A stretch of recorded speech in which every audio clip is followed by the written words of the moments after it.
നിങ്ങൾ എല്ലാവരും ഒരു റിയാലിറ്റി അക്സെപ്റ്റ് ചെയ്യണം. പോലീസിനും ഈ സൊസൈറ്റിയിലെ നല്ലൊരു ശതമാനം ആളുകൾക്കും ഈ കേസിന്റെ സത്യാവസ്ഥ എന്താണെന്ന് നന്നായിട്ട് അറിയാം.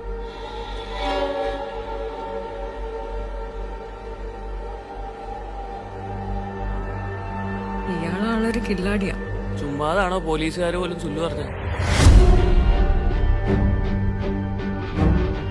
ജോർജോട്ടി തന്നെയല്ലേ പറഞ്ഞത്, പ്രശ്നങ്ങളൊക്കെ തീർന്നു, ഇനി പേടിക്കാനൊന്നുമില്ലെന്ന്.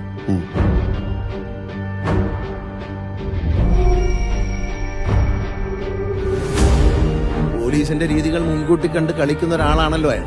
അപ്പോ പോലീസുകാരും അയാളുടെ ഒരു ഫാനാണ്.